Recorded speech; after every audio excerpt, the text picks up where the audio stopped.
Hello guys, I just want to quickly show you how I configured my Linux, and this is Linux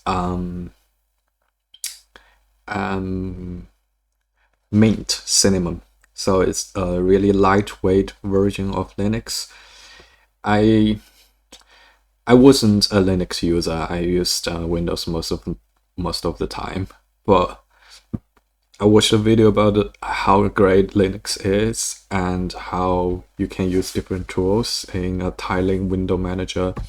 Then I decided to get rid of my Windows and start my Linux journey here. And I just want to show you how I configured the whole thing. And hopefully you can learn a thing or two if you wanted to transit from Windows to Linux. So the first thing that I use is i3 window manager. So basically, if we go to the terminal and we just download i3, sudo apt install i3, just like this. And then you can use a tiling window manager in that if you downloaded i3, and there's a config file. So if we say config cd config,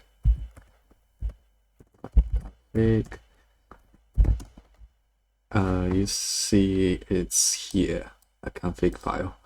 And if I get into i3.config, then you can see here I added something to shrink the size of the window. I named my my workspace as well, and I used the i3 block, and we need to install this as well to change this. So in here we have time, the sound volume, the battery, and that's the Wi-Fi, and my CPU usage and my memory usage, and it's in i3. But here it's just, you can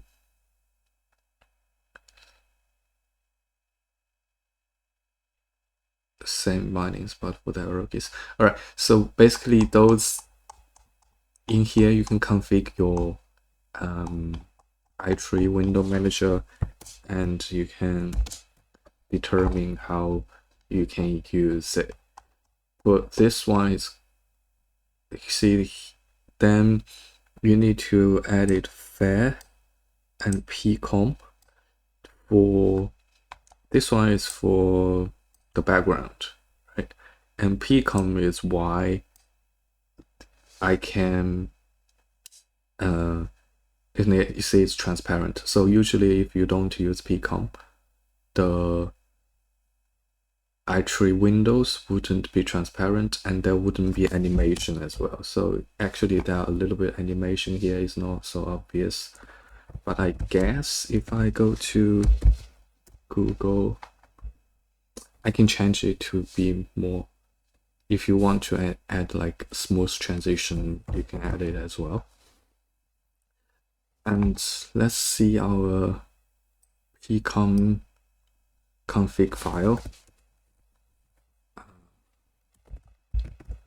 So like we Picom and Picom config. So basically I just add like shadow for the window and opacity,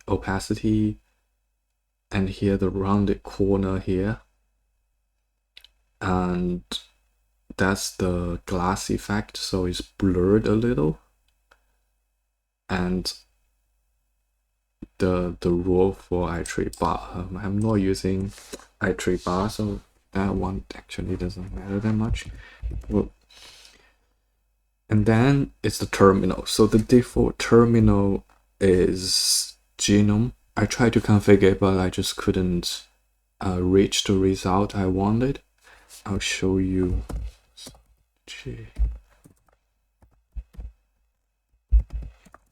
Let's just say terminal.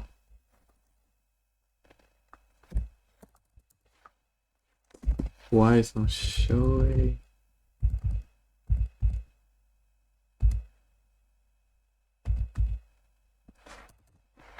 Terminal.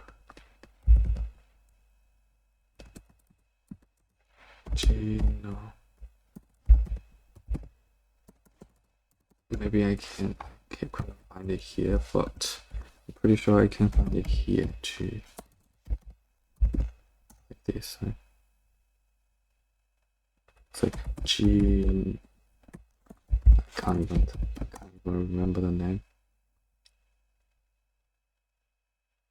Did I uninstall it? Anyway, so the default terminal, I just couldn't configure it.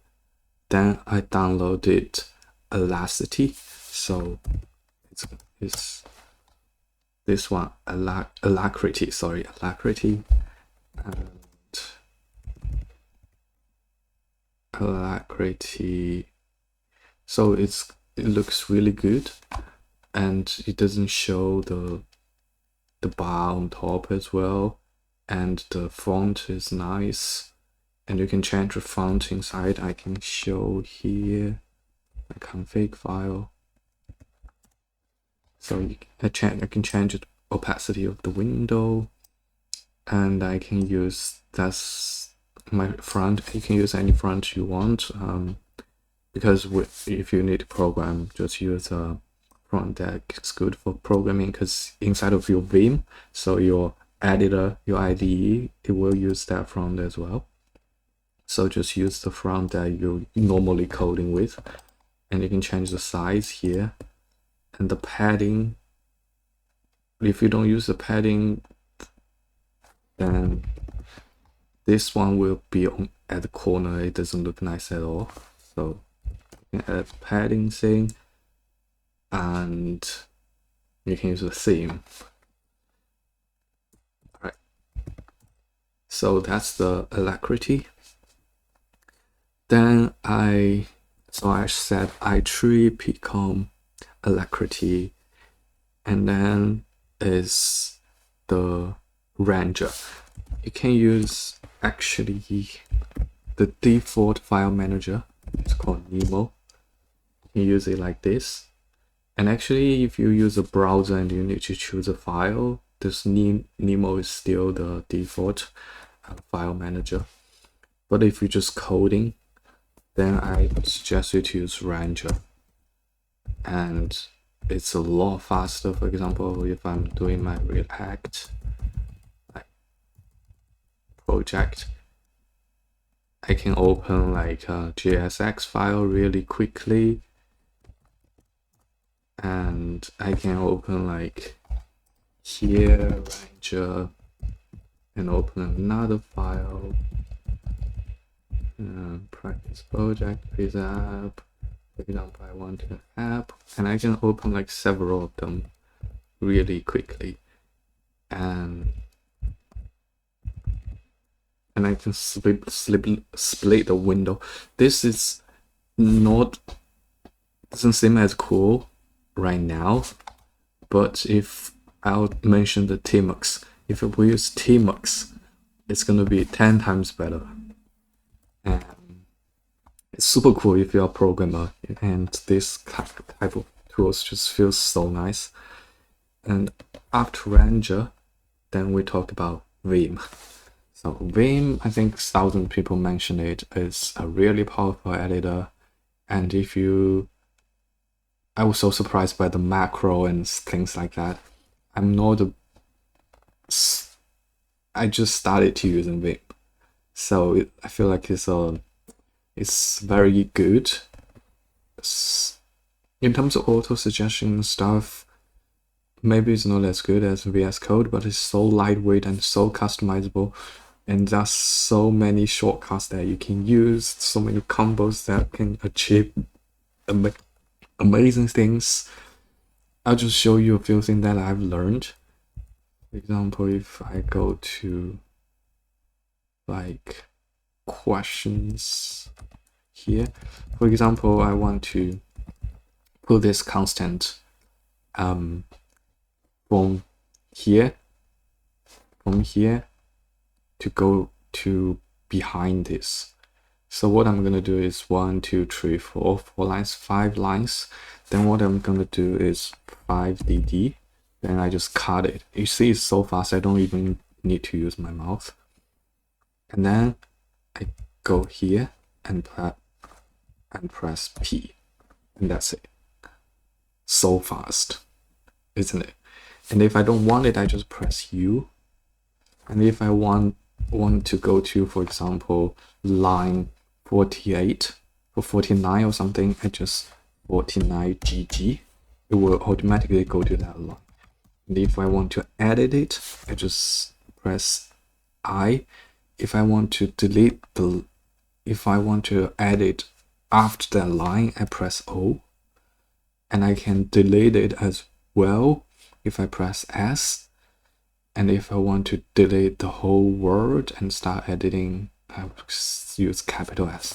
So it's so powerful. And if you want to learn more about Vim, you can use the macro just to record everything. There's some really advanced usage of it, but I'm just not so familiar with Vim. You can watch some videos on YouTube that might help. It's so powerful. And then I'll show you as a web developer what plugin of Vim I used just for, you see, it still have auto suggestions. For example, if I go to the question here and I want to type like, if I want to use this assigned to another value, then I just inside and I say active. You see, it will auto suggest as well. It's equal to like 1 or something. And now if I don't want it, I just delete it. Oh, it just feels so nice and fast comparing with the Visual Studio, like VS Code, I mean. Anyway, let me show you my config files. So in Ranger, if I want to get out of Ranger, I just press Q and it will be out of Ranger. And another thing is I'll show you the config file for Vim. So cd, and the config file is in .vimrc here.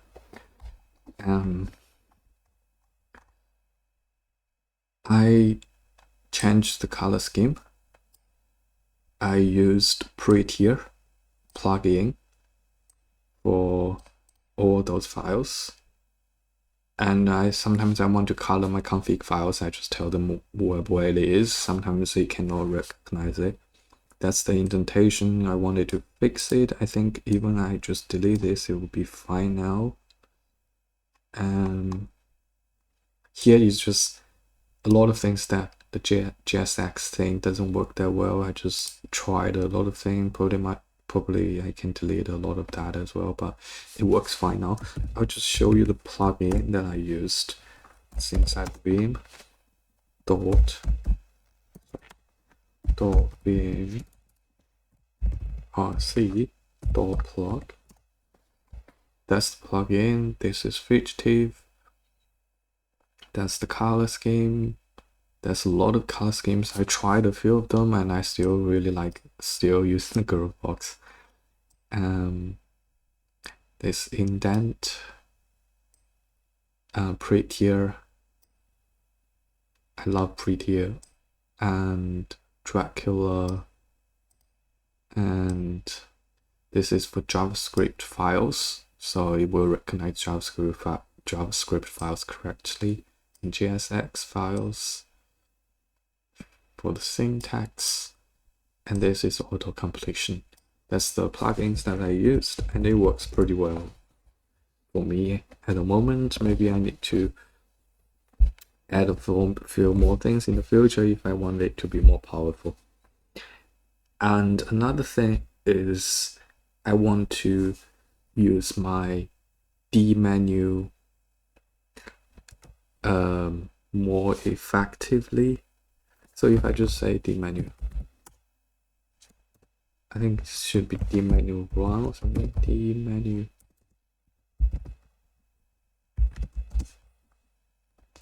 run like this. D run. I think D.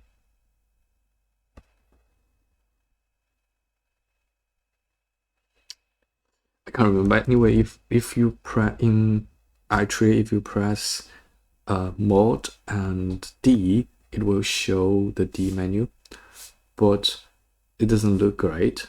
So what I did is I used Rofi. So if I go to my config files, Rofi, then it'll be cd config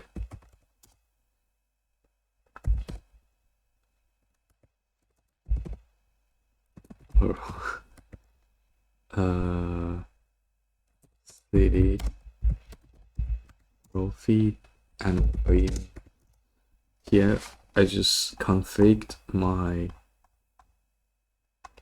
Actually, I watched a YouTube video. You can watch. I'll probably put the link down below, and you can watch his video. And this is just inside his GitHub. I didn't change much. I only changed the border and comment these 2 lines out. That's it. It's very much CSS like. So it will. So that's the result of it, and I can choose things I like, stuff like that. Anyway, that's the D menu part. It looks 10 times better. And finally is Tmux. Again, I'm not an expert on that, but it's just so good that I was so surprised by it. So here is an example of using Tmux. So you see I can split one terminal into several parts, and this part is for npm start is the back end. This part is for the front end, the client side. And here I can edit it whatever I want. You see I use Ranger to navigate. And if I want to go to another file, I just say components, mail items, and then I can say I go to the line 20 GG, and edit anything I want. And there are so many shortcuts to cut a word and stuff like that. And if I don't want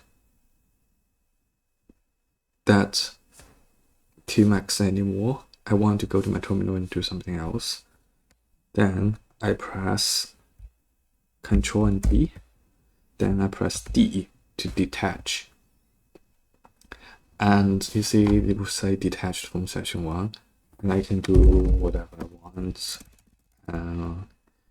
Then I can come back to my session even from like another terminal. If I go to another workspace, let's say go to workspace 5, music workspace, and I want to use my Tmux,